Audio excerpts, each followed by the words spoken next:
El teorema que demostraremos ahora corresponde al teorema de Korov, o también conocido como el tercer principio de Littlewood. Este teorema es bastante interesante porque podemos ver una transferencia de una convergencia puntual de funciones medibles hacia una convergencia uniforme, como podemos ver. Tenemos que considerar un espacio de medida finita, como está escrito acá, y una sucesión de funciones medibles que toman valores en x y llegan a r, es decir, no solamente estamos considerando la medida Lebesgue, y que converge hacia otra función mu en casi todas partes, o también como se escribe en inglés, mu almost everywhere. Entonces la conclusión es que dado un epsilon tan pequeño como queramos, existe un conjunto medible que depende de este valor epsilon, tal que la medida del conjunto total cuando le quitamos tiene una medida menor a epsilon, y sin embargo cuando restringimos esta sucesión de funciones, va a converger ahora uniformemente en f, cuando la restringimos este conjunto E sub epsilon. Entonces, como podemos ver, la convergencia puntual de funciones medibles es casi una convergencia uniforme cuando estamos trabajando en conjuntos de medida finita. Algo que haremos al final de este video corresponde a mover esta hipótesis de aquí, de medida finita, o es decir, vamos a considerar una medida cualquiera y probaremos de que el teorema de Korov en realidad no funciona para este caso. Lo haremos con la medida Lebesgue, con un ejemplo bastante básico, y si les interesa pueden saltar esa parte inmediatamente. Lo primero que haremos ahora corresponde a un pequeño repaso a lo que significa una convergencia mu-CTP. Si ya conoces esto, puedes saltar a la siguiente parte en la demostración del teorema. Entonces, ¿qué significa converger mu-CTP? Vamos a escribirlo aquí al ladito. Vamos a tomar la misma sucesión de funciones, vamos a decir que son medibles. Tomamos una secuencia f sub k, donde cada f sub k va a tomar valores en x y va a llegar a los reales para todo k en los naturales. Vamos a decir que son medibles. Medibles para todo k en los naturales. Entonces, ¿qué significa escribir f sub k que converge a f mu CTP? O también como se escribe mu almost everywhere, AE. Esto corresponde a que si escribimos el conjunto de puntos que están en X, donde esta sucesión no converge puntualmente, es decir, f sub k de X no tiende a f de X, ahora si le tomamos la medida a este conjunto, podemos llamar a este conjunto n. Entonces decimos que f sub k converge a f mu CTP si, solo si, la medida de este n es 0. Es decir, a excepción de un conjunto de medida nula, f sub k converge puntualmente a f de x.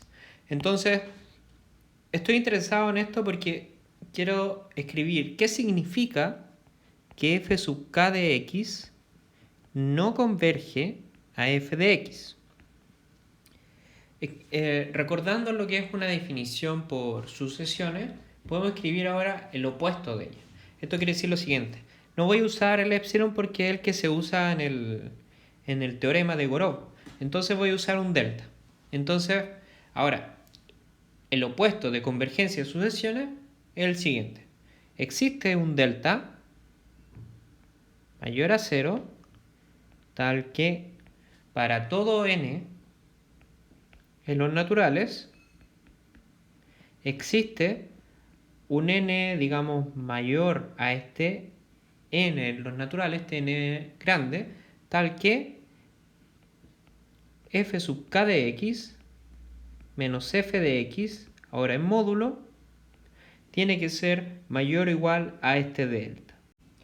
Esta definición nos puede ayudar más tarde para la demostración del teorema de Korov, así que es bueno tenerla presente de todo modo. Ahora pasemos a la demostración. Lo primero que haremos para demostrar el teorema de Korov es, al igual que en la parte anterior, vamos a escribir como n, como el conjunto de los puntos donde no hay convergencia. Entonces digamos nx en x donde f sub k de x no converge a f de x.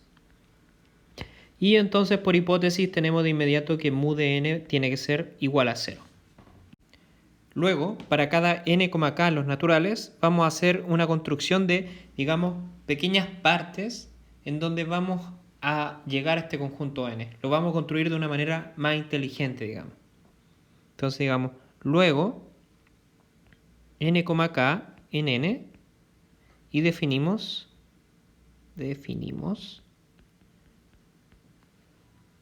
e sub n, k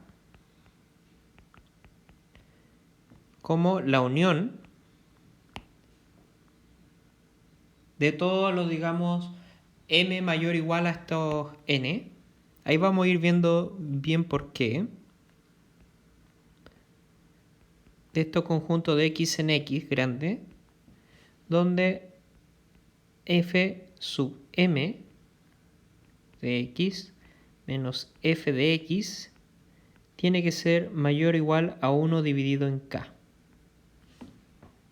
La primera observación que podemos hacer de estos e sub nk es que, por ejemplo, cuando hacemos crecer el n, por ejemplo, e sub n más 1, k, y mantenemos fijo el k, entonces es claro que este de acá va a tener que estar contenido en e sub n, k, porque lo que ocurre es que ahora la colección va a ser más pequeña. En lugar de ser todos los mayores iguales al n, van a ser todos los mayores igual al n más 1. Por lo tanto, lo que le ocurre al e sub n más 1, k es que le falta la componente n. Entonces puedo escribir le falta el conjunto de los x en x, donde f sub n de x menos f de x es mayor o igual a 1 partido en k.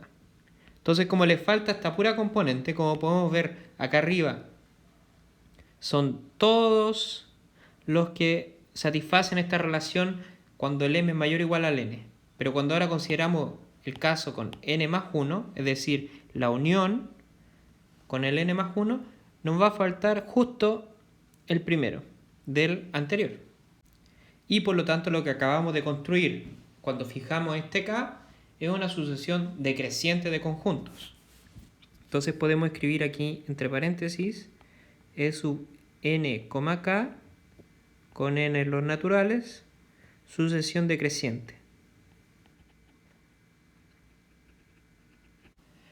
Entonces tener una sucesión decreciente de conjuntos y además estar adentro de un espacio de medida finita está gritándonos que podríamos utilizar el teorema de la continuidad de la medida. Esto es que cuando tenemos una sucesión decreciente, entonces la medida de la intersección de esta colección con n en los naturales tiene que ser igual al límite de la medida de e sub nk cuando el n tiende a más infinito.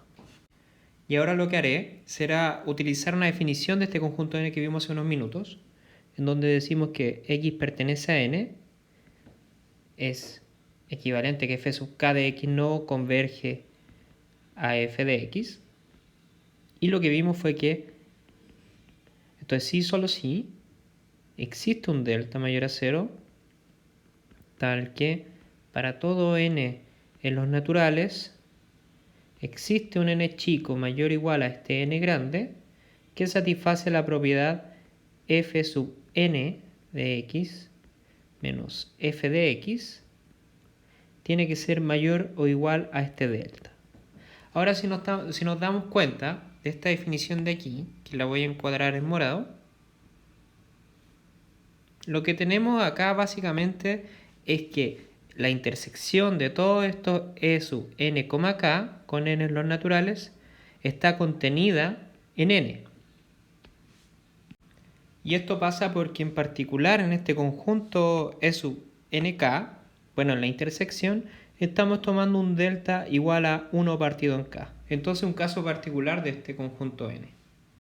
Si no se entiende bien esto, otra manera de verlo es suponer lo contrario. Digamos, ahora tomemos x en el conjunto total y le quitamos n. Entonces eso implica de inmediato, bueno, en realidad es equivalente en este caso, a que f sub k de x converge a f de x. Y por definición del límite, implica que para todo epsilon, o bueno, como tenemos epsilon en el teorema, pongamos delta tilde, para todo delta tilde mayor a 0, existe un n sub delta tilde en los naturales, tal que si n es mayor o igual a n sub delta epsilon, perdón, sub delta tilde, entonces tenemos de que f de n de x menos f de x tiene que ser menor estricto a delta tilde. Entonces lo que podemos ver ahora es que podemos considerar el caso en particular, digamos, delta tilde igual a 1 dividido en k, que es el k con el que construimos todo esto g sub nk. En ese caso, lo que tenemos de acá es inmediato, que implica que x no puede pertenecer a e sub nk. Digamos, e sub n grande sub k. Porque lo que ocurre es que esto pasa para todo n pequeño mayor o igual a n sub delta tilde. Y si nos damos cuenta, por definición de los g sub nk, es la unión de todos estos puntos x, en donde pasa absolutamente lo contrario. Y como el x no está en este e sub nk, entonces eso implica de inmediato que x no está en la intersección de estos e sub n, k con n en los naturales. Y por lo tanto ocurre lo que necesitamos. ¿No es cierto? Si entonces tenemos que esta implicancia de aquí arriba implica que x no está acá, entonces tenemos que esta intersección tiene que estar totalmente contenida en n, que era lo que queríamos probar acá arriba. Entonces ahora vimos dos maneras de hacerlo que son más o menos equivalentes porque usamos las definiciones opuestas y de esta manera tenemos esta conclusión. Ya con esto podemos pasar a la siguiente parte, en donde, ¿qué ocurre? Que si tenemos que la intersección de estos e sub nk con n en los naturales está contenida en n y la medida de n es 0, entonces tenemos que la medida de esta intersección tiene que ser 0. Pero como estamos dentro de un espacio de medida finita, entonces por el teorema de la continuidad de la medida, tenemos que esta intersección en medida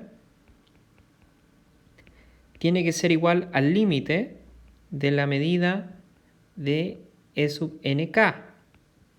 Porque recordemos que esta colección de conjuntos es una colección decreciente. Entonces esto de acá va a tener que ser 0. Ahora acabo de escribir la definición de esto e sub nk para recordar un poco cómo funcionaba. Y recordemos que lo que queremos hacer es encontrar un conjunto donde estas funciones converjan uniformemente. Entonces el truco que vamos a hacer acá es bastante estándar. Nos dieron un épsilon.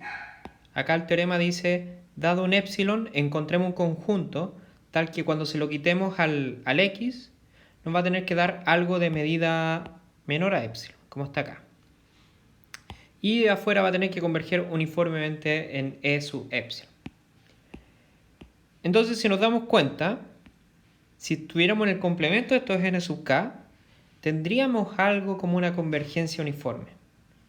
Entonces lo que vamos a hacer es tomar una subcolección de estos conjuntos y como ya sabemos que su medida converge a 0, podemos hacerla tan pequeño como necesitemos. Y lo vamos a hacer de la siguiente manera. Vamos a tomar ahora una colección n sub k en donde vamos a satisfacer ciertos valores. Otro punto importante a notar acá es que esto de acá converge a 0 independiente del valor de k que tomamos. Entonces el truco que vamos a hacer es ir jugando con este valor y como siempre van a ir convergiendo a 0, podemos tomar los épsilon que queramos, por así decirlo. Entonces ahora digamos lo siguiente, sea épsilon mayor a 0, entonces existe un n sub k en los naturales tal que la medida de e sub n sub k, k tiene que ser menor o igual a épsilon dividido 2 elevado a k.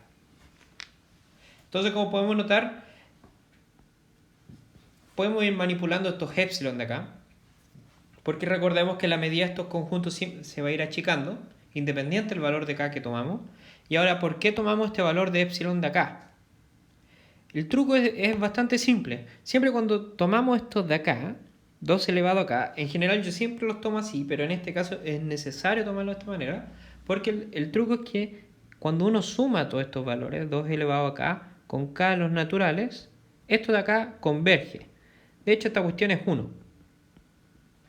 Entonces ahora parece un poco natural considerar la unión, porque por su aditividad vamos a tener un conjunto con una medida finita. Entonces voy a definir un conjunto acá, digamos, F. Después van a ver por qué le puse F, no le puse E directamente.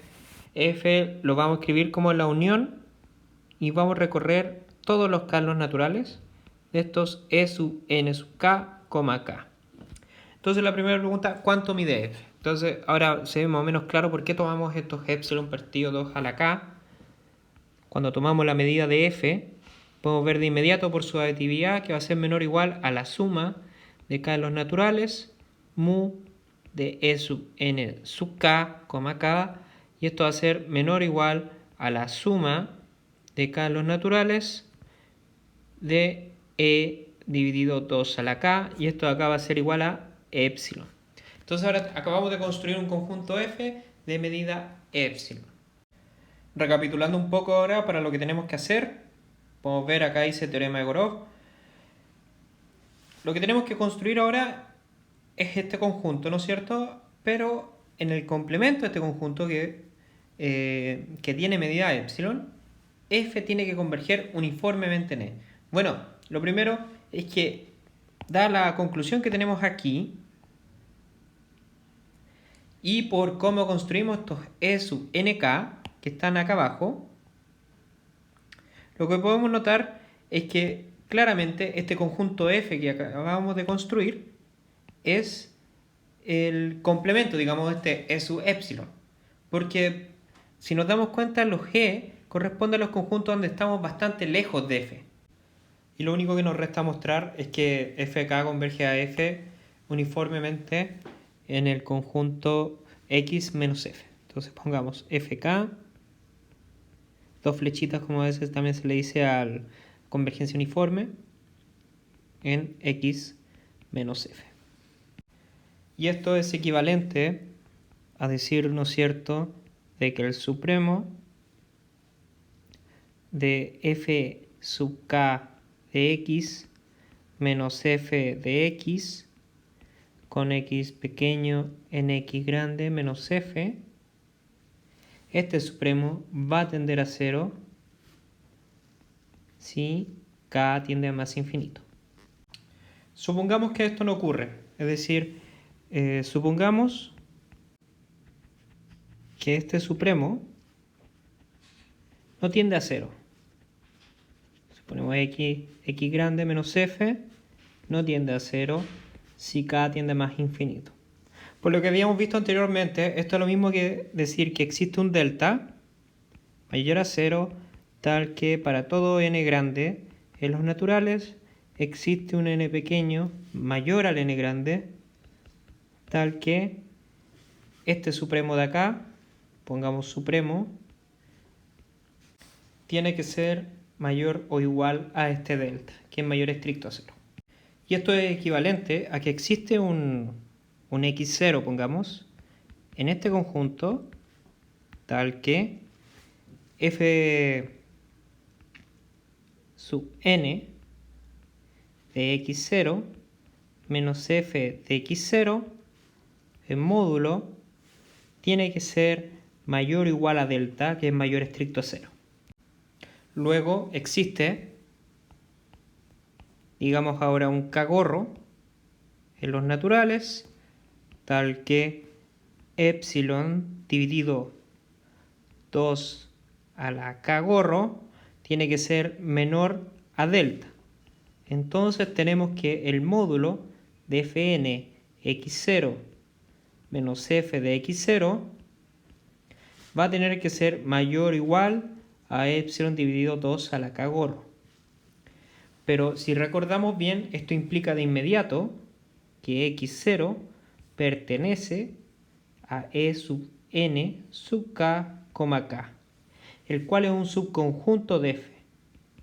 Porque recordemos que f era la unión de todo esto E sub nk, k con k en los naturales. De este modo tenemos una contradicción, porque asumimos que este supremo eran x menos f. Y tenemos de que la única manera de que esto no ocurra, perdón, de que el supremo no converja a 0, es decir, esto, ahí me faltó un 0, la única manera de que esto ocurra es si un elemento está en f, lo cual es una contradicción porque este supremo está tomado en todos los x menos f. Por lo tanto, esto es una contradicción y esto implica de inmediato, pongámoslo aquí, vamos a ponerlo acá un poco más grande, por lo tanto, fk converge uniformemente a f en x menos f. Y de este modo acabamos de probar el teorema de Borov. Es una prueba un poco dura, pero es importante saber hacerla porque se usan muchas técnicas que generalmente se utilizan en esta materia. Por ejemplo, esta construcción, la manera de entender qué significa este conjunto donde las funciones no convergen puntualmente. Ahora lo que me voy a concentrar en la última parte, que es bastante corta, en el contraejemplo para el teorema de Borov en caso de medida normal, o sea, en medida donde no necesariamente finita.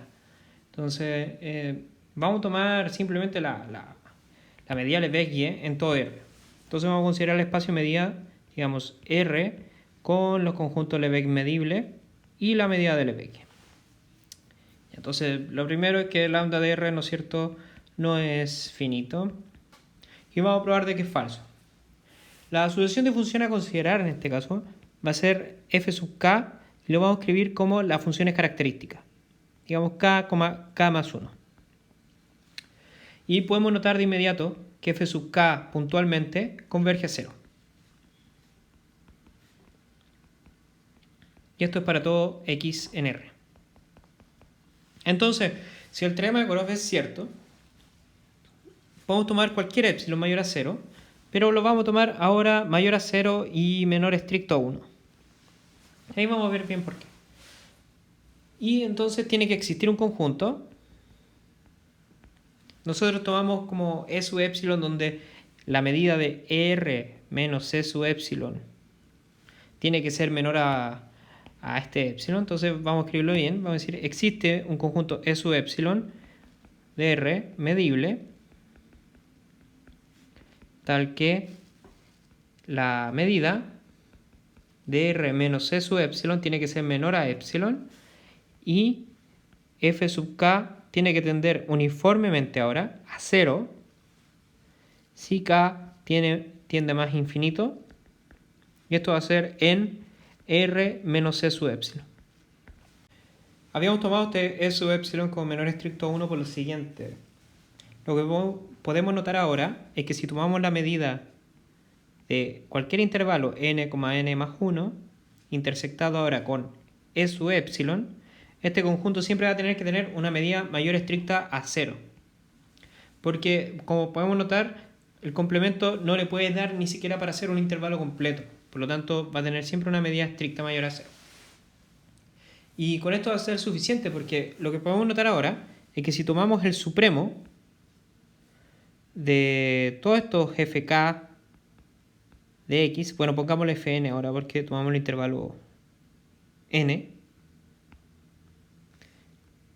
menos la función de límite, que es 0, por lo tanto solamente tenemos que considerar el módulo de f sub n de x con x en E sub epsilon.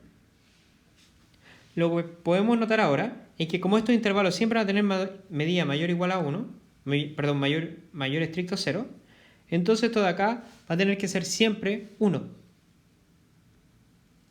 Porque nunca ninguno de estos conjuntos va a ser un intervalo entero, por lo tanto, para todo x este valor va a ser 1. Y por lo tanto esto no puede converger a 0, si n tiende a más infinito. Y de este modo encontramos ahora un contraejemplo del teorema de Borov para el caso en que la medida de todo el conjunto sea infinito. Bueno, estuvo un poco más complicado este video porque el teorema de Borov es un poco confuso, Hay partes que en realidad Pero bueno, trate de ser lo más preciso posible y si tienen problemas consulten referencias, está lleno en internet con referencia al teorema de Corot, pero bueno, quería ser un poco más detallista. Hasta acá llegamos y nos vemos en el próximo video.